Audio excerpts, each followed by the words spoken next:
내가 무엇을 가지고 여호와 앞에 나아가며 높으신 하나님께 경배할까? 내가 번제물로 일년된 송아지를 가지고 그 앞에 나아갈까? 여호와께서 천천의 수양이나 만만의 강물 같은 기름을 기뻐하실까? 내 허물을 위하여 내 마다들을 내 영혼의 죄로 말미암아 내 몸의 열매를 드릴까? 사람아, 주께서 선한 것이 무엇임을 내게 보이셨나니 여호와께서 내게 구하시는 것은 오직 정의를 행하며 인자를 사랑하며 겸손하게 내 하나님과 행하는 것이 아니냐. 아멘.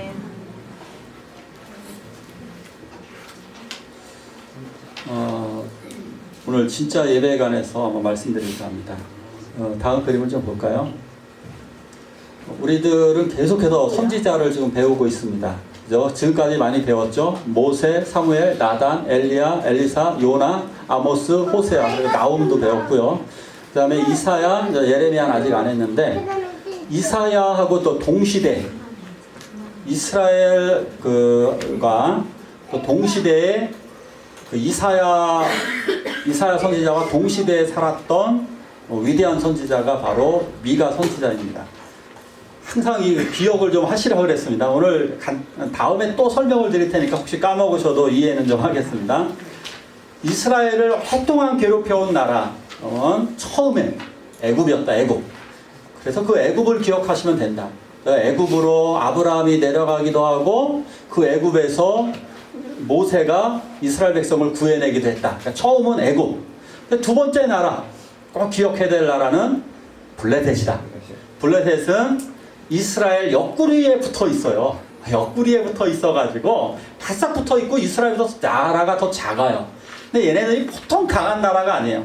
산 속에 있다 보니까 얘네들이 굉장히 전투력도 강하고 무기도 좋아가지고 이스라엘이 사실상 몇백 년 동안 호되게 당했다. 그 블레셋. 근데 지금도 싸운다. 지금도 그 블레셋이 사라지지 않고 팔레스타인이라는 이름으로 지금도 싸우고 있다. 그 옆구리에 붙어 있습니다. 세 번째 나라는 아시리아입니다. 아시리아. 그 아시리아는 요나가 하나님의 메시지를 선포하기도 했고 나훔이 그곳에 메시지를 선포하기도 했어요. 그런데 그 아시리아가 공격해서 북이스라엘이 멸망했습니다. 그 아시리아가 이스라엘을 또 쳐들어와서 유다의 50여 개 정도의 성읍을 멸망시켰습니다. 10만 명이 넘는 사람들을 또 끌어갔습니다. 히스기야 왕 때입니다. 그러니까 요당 시대는 아시리아 시대입니다. 아시리아 시대. 아시리아. 아주 잔인했습니다. 저도 지난번에 설명을 드렸죠. 이 사람들은 일부러 전쟁 때 사람들의 목을 잘라서 머리를 들고 다녔다. 이렇게 끔찍하게 보이려고 이런 것들을 이 사람들은 굉장히 잔인한 행동을 즐겨했던 사람들이 바로 아시리아였습니다. 그 아시리아가 북이스라엘을 멸망시키기 불과 10여 년 정도, 그러니까 정확하게는 알 수는 없습니다만 10년에서 20년 정도밖에 안 되는 시기에 이사야 선지자와 이 미가 선지자가 하나님의 메시지를 선포하는 겁니다. 자, 이제 유다에도 위기가 닥쳤습니다. 위기가 닥쳐서 멸망하기가 딱 좋은 상황입니다. 자, 오늘은 미가입니다. 미가. 미가의 성이 뭘까요? 미시예요? 미시 아닙니다. 성 없습니다. 이스라엘 사람들은 성 그런 거 없습니다. 그냥 이름만 있죠. 미가. 원래 이름은 미가야 뭐 이렇게 부릅니다. 미가야. 그러니까 미가야라는 뜻은 누가 여호와와 같은가 이런 말입니다. 근데 비슷한 말이 하나 있어요. 여러분 들어봤는지 모르겠어요. 미카엘 선지자. 미카엘 선지자가 그 미카엘이잖아요. 누가 하나님과 같은가 그거예요. 하나님은 엘이거든요. 엘. 그러니까 누가 하나님 같은가 그거는 미가엘. 야자를 붙으면 미가야. 누가 하나님 여호와와 같으냐 이겁니다. 그러니까 야자를 붙이면 여호와, 엘자를 붙이면 하나님. 그러니까 내용상 비슷한 얘기예요. 미가야와 그러니까 미가란 이름의 뜻과 미카엘 선지자와 미카엘 천사장과는 이름의 뜻이 같다. 그래서 그 미가가 하나님의 뜻을 보여줍니다.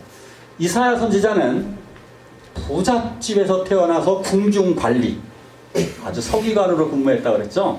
그래서 아주 뛰어난 궁중에서 아주 촉망받던 사람이었는데 굉장히 그 벌거벗으면서까지 예언할 정도로 그의 인생이 낮아졌었다. 그렇게 말씀을 드렸습니다.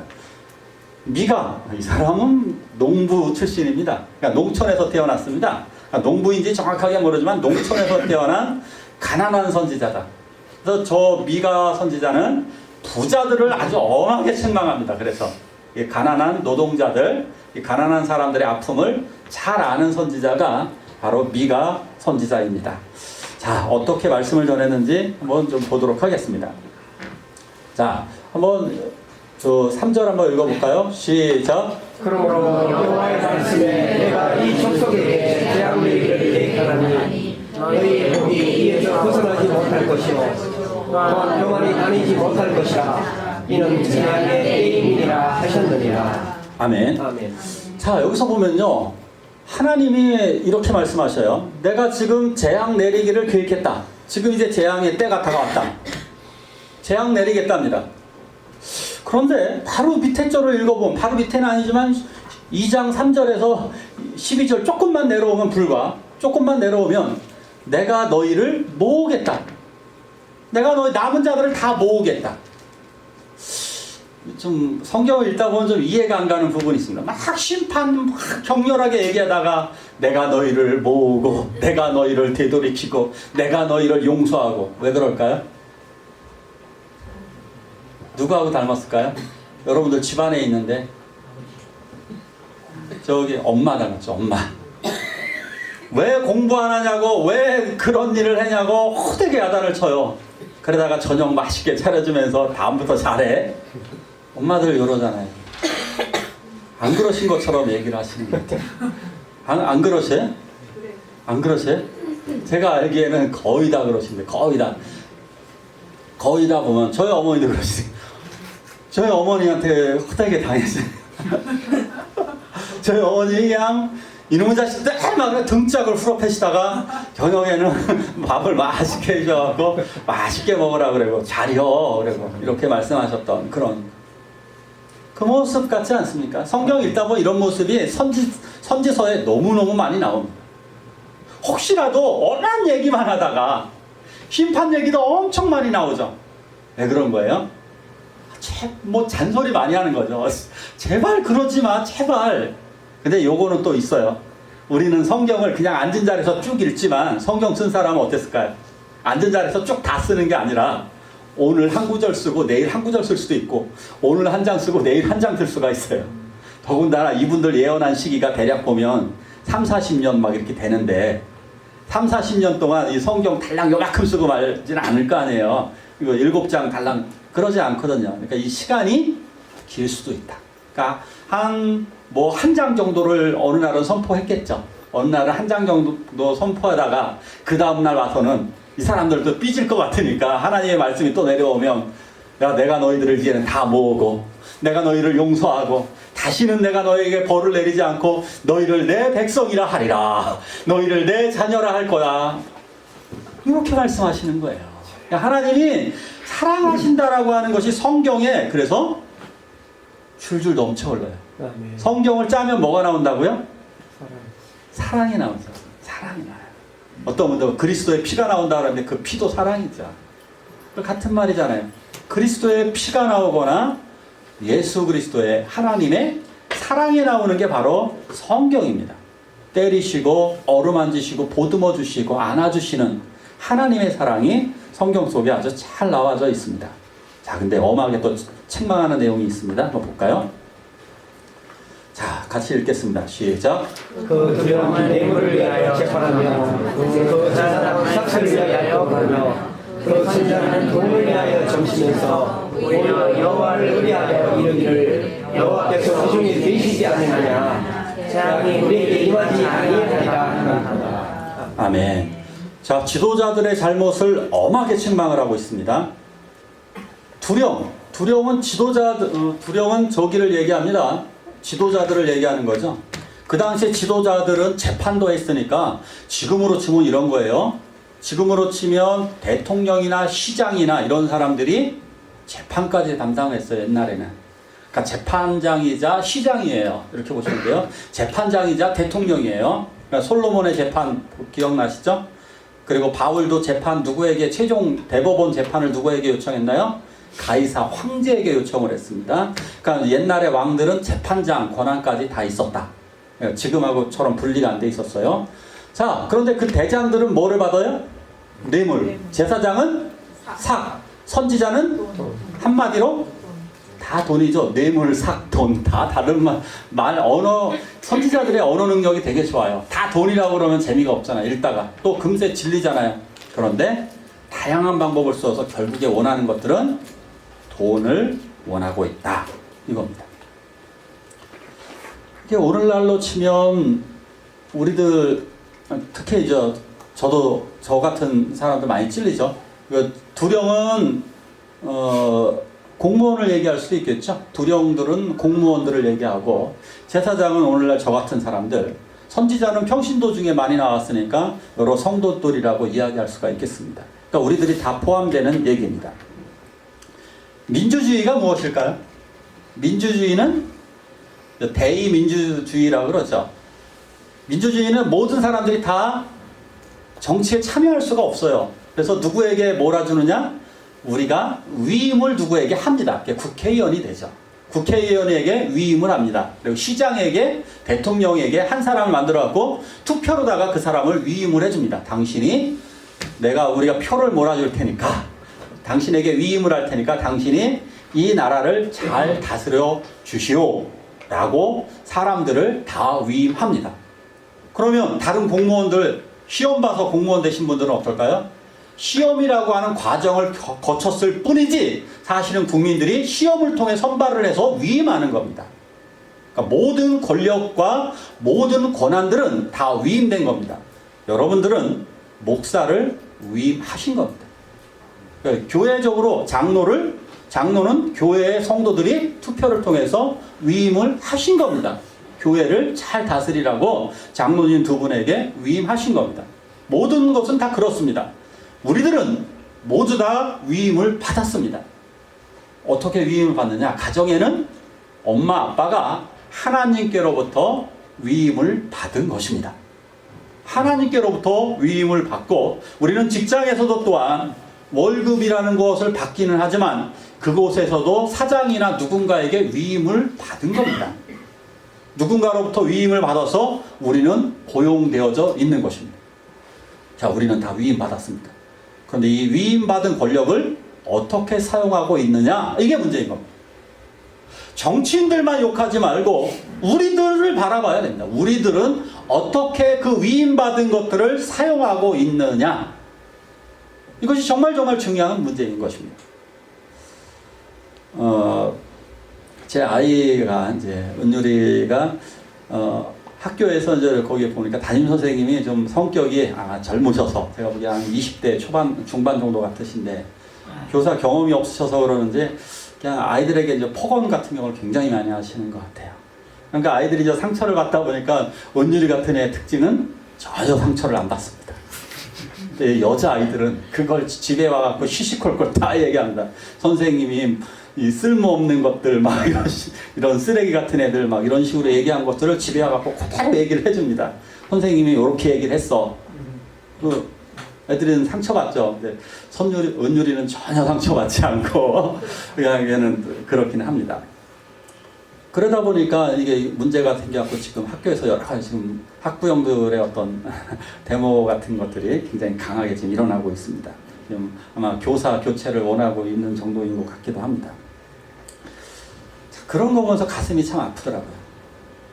저 어린 선생님이 얼마나 또 상처받았을까 이런 생각도 듭니다. 그런데 그 선생님이 실수하신 건 하나겠죠.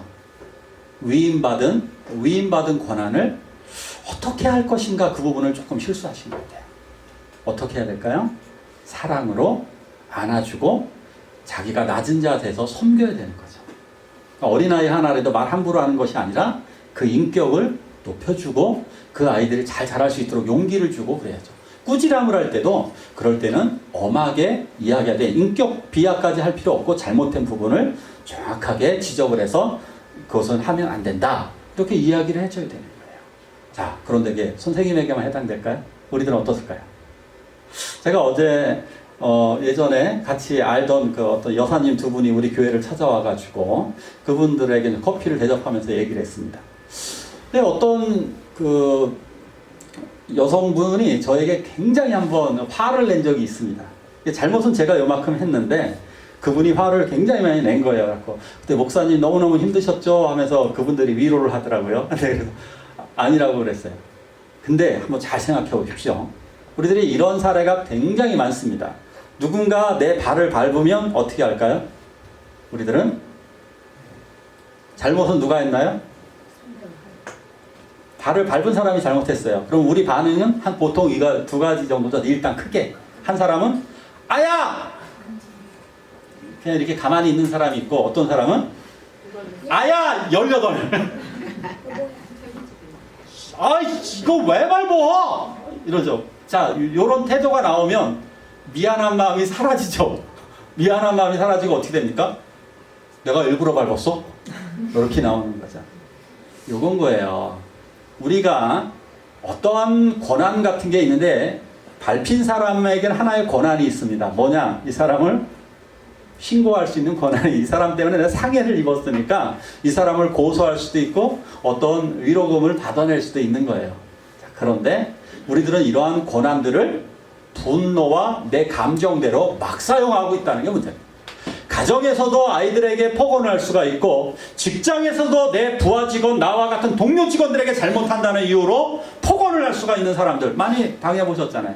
그죠? 직장 생활할 때 당해보신 적 있을걸요? 야 정말 막말을 저도 들어본 적 있어요. 직장 생활할 때 욕 많이 먹어봤어요. 별것도 아니에요. 제품 생산을 늦게 했다고 욕을 해요. 일 처리 조금 못했다고 욕을 해요. 위임된 권력을 그들은 휘두르고 있는 겁니다.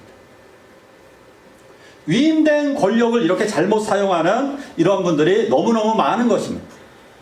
이런 권력을 잘못 사용했던 사례들이 우리 주변에 굉장히 많은데 사실은 우리들 교회에서도 마찬가지로 교회와 직장과 가정이나 우리 주변에서 우리들이 섬기고 사랑하고 보호하고 있는가? 우리들은 그 위임된 권한을 어떻게 사용하고 있을까? 그냥 되는 대로. 저는 책 읽어드립니다라고 하는 프로를 좋아합니다. TVN에서 나오는. 혹시 보신 분 있습니까? 거기서 보면 독일에서 유태인을 600만 명을 죽였습니다. 네, 아이히만이라고 하는 사람이 그 일을 주도했습니다. 그 다음에 총책임자였습니다. 이 사람이 도망다니다가 잡혔습니다. 아이히만이라는 사람이. 이 사람이 잡혔는데 이 사람이 와갖고 독일 사람인데 이 사람이 뻔뻔스럽게 얘기하는 겁니다. 나는 죄가 없소이다. 나는 위에서 시키는 대로 다 했습니다. 이 사람은 보니까 그렇게 악하지도 않고 평범하게 살아온 거예요. 평범하게 살아서 평범하게 나치 히틀러가 시키는 대로 사람들을 그냥 가스실에 보내갖고 그냥 죽인 것밖에 없어요. 자기는 시키는 대로 서류에 사인만 했어요. 시키는 대로만 했어요. 자, 죄가 있나요? 없을까요? 죄가 있어요. 왜냐? 뭐가 옳은지 그른지는 알고 있었잖아요. 시키는 대로 하긴 했지만 그것이 옳지 않을 때는 거부했었어야죠. 위임된 권력이 잘못된 일을 누군가 강요한다면 옷을 벗더라도 내가 죽더라도 그것을 하지 않는 것, 그것이 바른 거잖아요. 근데 그 사람은 죽이는 일에 사용됐어요. 그런 사람들이 바로 친일파라고 하는 사람들이죠. 그런 사람들이 배신자라고 하는 사람들이죠. 자기가 살기 위해서 남을 죽인 사람들. 그 사람들은 변명하는 정당성이 그거죠. 시키는 대로 했다. 군대에서도 선임이 너도 애들 때려. 그러면 똑같이 때리잖아요. 그럼 똑같은 인간인 거예요. 때리라고 해도 나는 때리지 말아야죠. 때리라 내가 얻어맞더라도 난 못 때린다고. 그래야 되는 거예요. 이것이 바로 미가가 이야기하는 정의입니다. 자, 예수 그리스도의 예언도 있는데요. 말씀드릴게요. 같이 읽겠습니다. 시작. 그러면 하가야 너는 나 족수 중에 작은 이스라엘을 다스리라. 내게서 내게로 나올 것이라. 그의 이름은 상고의 대초이다. 아멘. 예수 그리스도가 태어날 것에 대해서도 미가 선지자가 굉장히 정확하게 예언을 해놨습니다. 예수님이 어디서 태어나실까요? 베들레헴. 동방에서 박사들이 와갖고 이렇게 헤롯 왕에게 물었습니다. 별을 보며 따라온 그 사람들이 이제 지금 이스라엘에 왕이 태어났습니다. 그 왕이 지금 어디서 태어났는지 좀 알려주시죠. 별이 뭐 요게 집 앞에 떠 있는 게 아니잖아요. 저 하늘 위에서 이렇게 움직이잖아요. 그러다 보니까 별의 위치를 보고는 어디가 어딘지 알 수가 없습니다. 예수님이 온 세상에 왕으로 오실 그 왕이 어디 태어날지 알 수가 없어요. 그래서 왕을 좀 그 위치를 알려달라고 했습니다. 그랬더니 헤롯이 박사들, 그러니까 누구누구를 모아두냐면 성경에 제사장들과 서기관들과 바리새인들, 그 다음에 율법학자들을 모아놓고 회의를 합니다. 야, 이스라엘에 왕이 태어난다는데 그 왕이 어디서 태어나는 거야? 그랬더니 그 학자들이 하나같이 얘기합니다. 미가 성경을 보면 베들레헴, 에브라다야. 베들레헴에서 태어난답니다. 베들레헴에서 태어난다. 이게 예언되어져 있는 거예요. 기가 막히죠. 놀랍죠. 그의 근본을 보니까 상고의 태초래요. 그는 영원 전부터 있었던 분이 사람으로 온다는 예언까지 정확히 되어져 있는 겁니다. 자, 그가 바로 베들레헴. 근데 왜 베들레헴일까요? 하필이면 다른 데도 많잖아요. 나사렛에서 태어나도 되잖아요. 그죠? 예루살렘에서 태어나도 되잖아요. 그런데 왜 베들레헴일까요? 왜 베들레헴일까요? 베들레헴은 다윗 왕의 고향입니다. 예수님은 다윗의 후손으로 오셨습니다. 다윗 왕의 왕가를 잇는 영원한 왕으로 오셨습니다. 그래서 베들레헴에서 태어나시는 거예요. 베들레헴 왕의 자손으로 오셨습니다. 두 번째 의미도 또 영적인 의미가 있어요. 베들이라고 하는 이름의 뜻은 집을 의미합니다. 집. 레헴, 떡, 빵을 의미합니다. 떡이자 빵. 그래서 떡집, 빵집이 바로 베들레헴입니다. 오산 위에 병점이라고 있는 데가 그 병점이 떡집이라고 그랬죠. 병점이 떡집인데 병점하고 비슷하게 베들레헴은 떡집, 빵집을 의미합니다. 그러니까 원래 영어로다가 빵집입니다. 빵집. 생명의 빵 대신 예수 그리스도가 베들레헴에서 나오는 것이 맞습니다.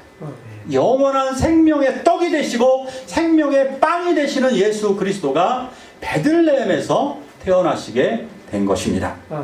자, 이것만 이루어진 게 아닙니다. 또 이렇게 놀라운 말씀이 이루어진 게 있습니다. 또 볼까요? 많은 사람이 가면서 이런 말을 한대요. 오라 우리가 여호와의 산에 올라가서 하나님의 전에 이르자. 이거 찬양 기억하시는 분? 오라 우리가 여호와의 산에 올라 하나님의 전에 이르자. 자, 요것이 응답되었을까요? 응답 안 되었을까요? 응답된 겁니다. 많은 사람이 가며 우리가 여호와의 산에 올라가자. 이게 뭡니까? 우리가 지금 하나님께로 가자 이런 의미잖아요. 하나님께로 가자. 이건 이 말씀은 완벽하게 이루어진 겁니다. 지금 예수 그리스도를 믿는 사람이 20억 명이 넘는데 많은 이방 정도가 아니라 수없이 많은 이방 사람들의 외국 사람들이 이걸 이렇게 하나님을 섬기게 됐으니까 아마 그 당시에 아브라함이 봤다면 놀랄 거예요. 뭐 20억 명이 나의 후손이야? 아브라함이 보면 놀랬을 거예요. 이삭이 놀랬을 거예요. 나는 혼자 태어났는데 이 사람들이 다 내 후손이라고? 놀랬을 거예요. 놀랬을. 하나님의 말씀 이게 정확하게 성취가 되어집니다. 다음 그리스도의 왕국은 또 이런 게 또 있네요. 또 볼까요? 같이 읽습니다. 시작. 우리가 그 칼을 쳐서 고승을 만들고 창을 쳐서 난생 낫을 받는 것이며 이 나라와 저 나라가 다시는 칼을 서로 치지 아니하며 다시는 전쟁을 연습하지 아니하고 각 사람이 자기의 포도나무 아래와 장장의 무화과 나무 아래에 앉을 것이라. 아멘. 아멘. 요 말씀은 이루어지지는 사실 않았는데 일부 뭐 이루어진 측면도 있겠죠. 그런데 이 말씀은 마지막 날 어떤 예수 그리스도를 통한 천년왕국 때나 아니면 어떤 시대의 시점에 이루어지게 될 것입니다. 기가 막힌 말씀입니다. 메시아의 왕국입니다. 예수 그리스도가 오는 메시아의 왕국을 보면 사람들은 자기 포도나무 아래와 무화과나무 아래에 앉아 있는데 그러니까 행복한 것 중에 하나가 그 이현문 장로님이 꿈꾸는 게 하나 있습니다. 포도나무를 만들어 놓고 그 밑에서 바둑 두는 겁니다. 그죠? 이게 가장 꿈꾸는, 이게 옛날 고대 시대의 꿈꾸는 생활이 이게 평화의 시대를 상징할 때 이겁니다. 무화과 나무나 포도나무 아래서 앉아가지고, 우리도 한번 해볼까요, 진짜? 여기다 포도나무 꼭 심어야 되겠어요. 실제 포도나무 이렇게 쫙 해놓고 그 밑에 앉아가지고, 뭐 이렇게 드시거나 거기서 잡담을 나누는, 정말 행복한 겁니다. 그게 평화의 상징입니다. 평화. 비둘기 날리는 평화가 아니고, 이게 진짜 평화입니다. 이런 평화의 세상. 자, 그런데 위에를 보니까 더 놀라운 일이 있네요. 칼을 쳐서 보습을 만든대요. 보습이 뭐죠?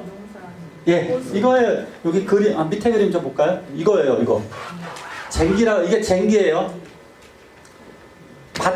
밭이나 논을 부드럽게 갈아주는 거. 이걸 쟁기라 그러죠, 쟁기. 이렇게 들어가고 이렇게 갈아줘요. 그렇게 갈아주는 역할을 하는 것을 쟁기라 그러는데, 와, 이거 상징물, 조형물을 잘 만들었네요.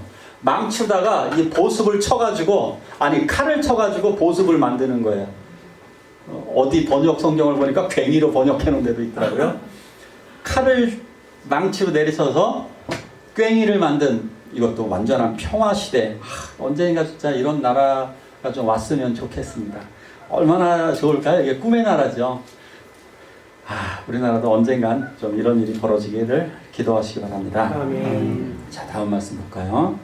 이거 중요한 말씀이라 다 함께 읽으시겠습니다. 시작. 내가 무엇을 가지고 여호와 앞에 나아가며 높으신 하나님께 경배할까? 내가 분쟁을 올리면 생활을 잘하고 그 앞에 나아갈까?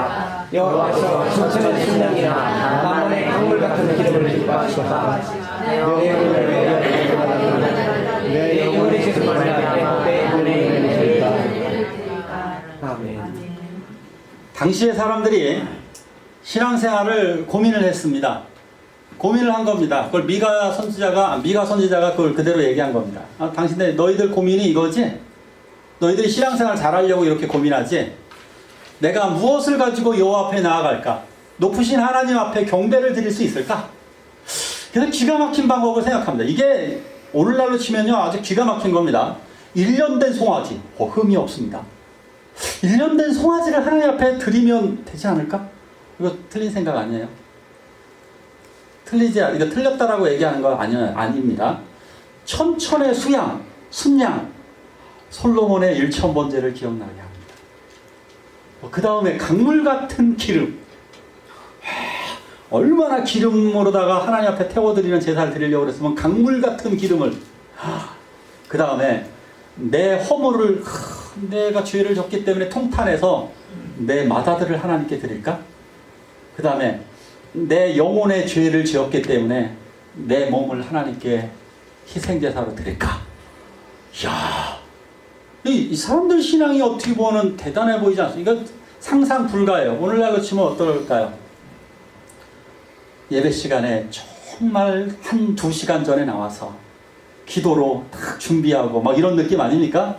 그리고 천천의 수양, 새벽 예배까지도 빠지지 않으면서 다 참석하고, 강물 같은 기름, 헌금을 그냥 거의 전재산 바치듯이 다 바치고, 내 아들을, 내 맏아들을 하나님께 주의 종으로 드려서 목회자로 삼고, 내 몸에 없는 나는 교회에 죽도록 죽기까지 헌신하겠다. 이 이야기예요. 틀린 내용은 아닙니다. 틀린 내용 아닙니다. 이거 비난하지 마십시오. 근데 더 본질이 중요합니다. 본질, 진짜 예배가 뭘까? 밑에 볼까요? 같이 읽습니다. 시작. 사람아, 주께서 주시는 일을 여호와께서 제게 오직 증인을 인자를 사랑하며 겸손하게 내 하나님 앞에 행하는 것이 아니냐. 아멘. 위에 거하고 아래 거하고 비슷해 보이지만 굉장히 다른 게 하나 있습니다. 여기서 하나님이 구하시는 것은 정의, 사랑, 하나님과 동행, 딱 세 가지를 꼽았습니다. 위에 거하고 아래 거하고 차이가 뭘까요? 신앙은 믿는 것을 얘기합니다. 생활은 믿는 것을, 활동하는 것을 얘기하는 겁니다. 믿는 것을 실현하는 것이 신앙 생활입니다. 쉽게 얘기하면 위선이었던 겁니다. 위에 거는 위선. 가짜를 위선이라고 합니다. 위선. 가면을 쓰는 걸 위선이라고 합니다. 그러니까 교회 앞에서는 뭔가 굉장히 잘하는데 6일 동안은 하나님하고 상관없는 삶을 살아가는 겁니다. 우리는 이것을 종교인이다라고 이야기합니다. 하나님의 아들과 하나님의 자녀와 종교인의 차이점. 종교인들은 교회에서는 굉장히 잘한다. 그렇죠? 헌금도 많이 하고 예배도 잘 드리고 뭐 다 굉장히 잘하는데 바깥에서는 이게 사라져 있다는 거죠. 6일 동안 삶이 정의롭지 못하답니다. 전혀 정의라고 하는 게 뭘까요? 정의. 반듯하게 살아가려고 하는 거죠.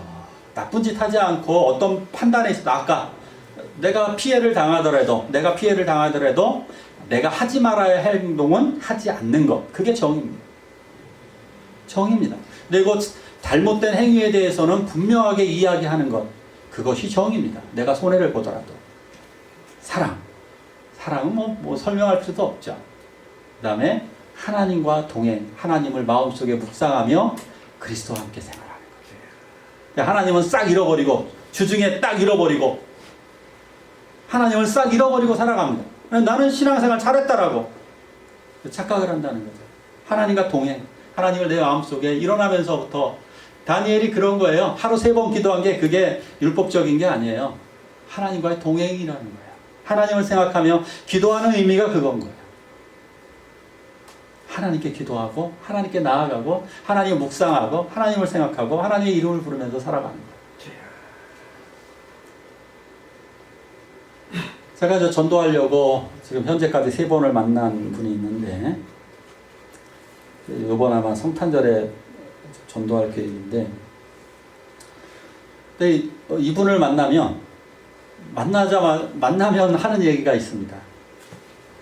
98%가 정치 이야기입니다. 98%가. 이 사람은 굉장히 진보적이어가지고 보수분들이 도대체 이해가 안 되고 저쪽 당의 사람들이 없어져야 된다는 생각을 갖고 있는 거예요.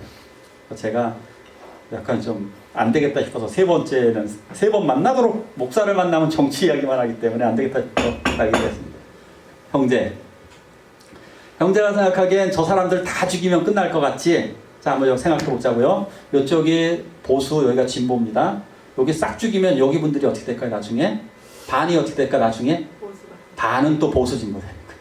진보분들 여기 싹 죽으면 어떻게 되는 거예요? 다 죽으면 또 갈라져요. 어리석은 이 바보 같은 사람들이 이쪽을 싹 죽이면 끝날 것 같지만 또 갈라지고 또 갈라지고 또 갈라지는 거예요. 이게 바보 같은 생각들. 진짜 우리 성도들도 안타깝게 지금 이런 것에 대해서 신경을 쓰시는 분들이 많은데 정말 한 번만 제가 알려드릴게요. 한 달만 뉴스 보지 마세요. 진짜 한 달만. 그러면 정신이 정화가 돼요. 제발 나라 걱정 좀 하지 마세요. 하나님이 지켜주시는데 나라 걱정 너무너무 하고 있어. 보수분들은 저놈들 때문에 저 사람들 때문에 나라가 망한다고 생각하고 있고 진보는 저 보수 저 꼰대들 저분들 때문에 나라가 망한다고 생각을 하고 있어요. 그렇지 않아요. 절대 그렇지 않아요. 절대. 하나님이 지켜주시는 거야. 하나님이. 아멘. 전 이런 거 보면서 그래서 제가 해외 선교 같은 데 가면 좋은 게 뭐냐면 한국 뉴스 안 보잖아요. 전혀 걱정도 안 돼요. 하나님이 지켜주시는데. 그리고 군대가 지키잖아요. 우리가 할 일 없어요. 쓰잘데기 없이 싸움이나 싸우고 걱정만 하고 있는 거예요. 한 달 동안 뉴스 안 보면요. 정신건강에 좋습니다. 그동안 성경 시컷 보시고 책 보시기 바랍니다. 아멘. 정말 그렇게 한번 해보세요. 할 일 되게 없습니다.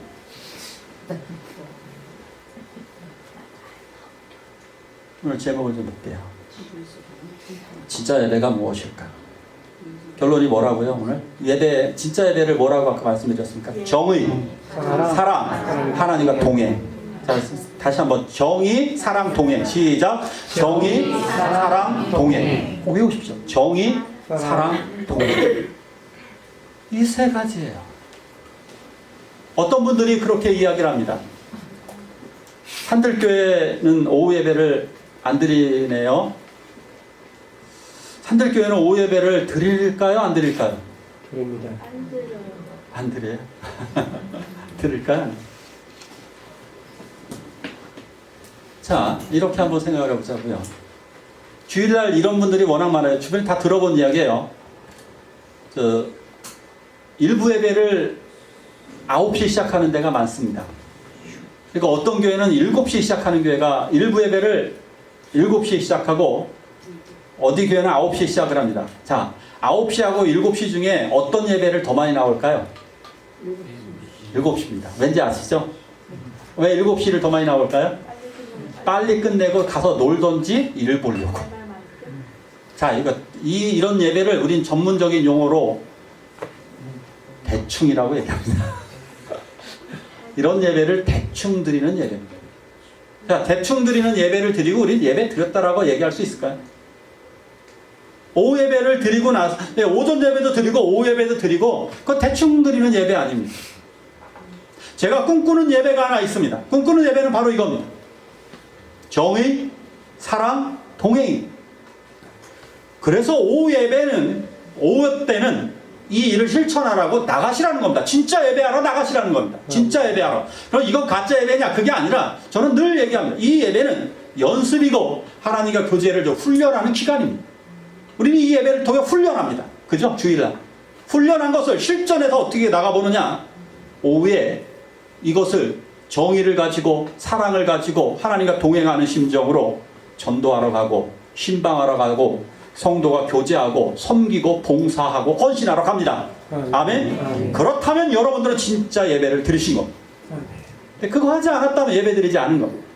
오전 예배, 오후 예배 형식적으로 때우고 나면 그럼 나 예배 잘 드렸네. 아까 똑같아요. 마다들을 드린 거예요. 그거 뭔 의미가 있는 거예요?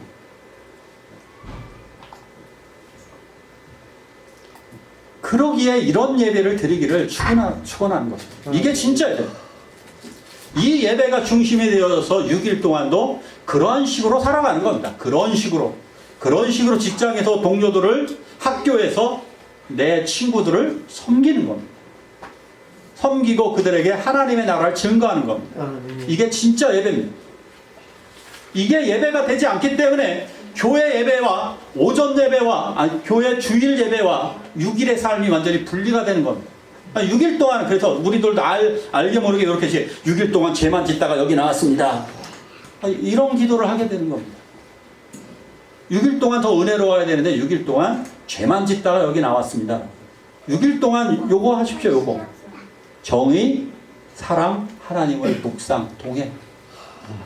이렇게 예배를 드리신다면 여러분들은 진짜 살아있는 예배를 드리게 되는 것입니다. 우리 기도하시기 원합니다. 자, 눈을 감고 우리 기도하시겠습니다. 눈을 감고 여기 요 불 좀 꺼주세요. 요거만 요 앞에 거는. 우리 한 목소리로 기도하시겠습니다. 우리 기도하실 때 하나님 우리들 죄를 용서해 주시고 우리가 진짜 예배를 드리게 해달라고 한 목소리로 같이 기도하십니다.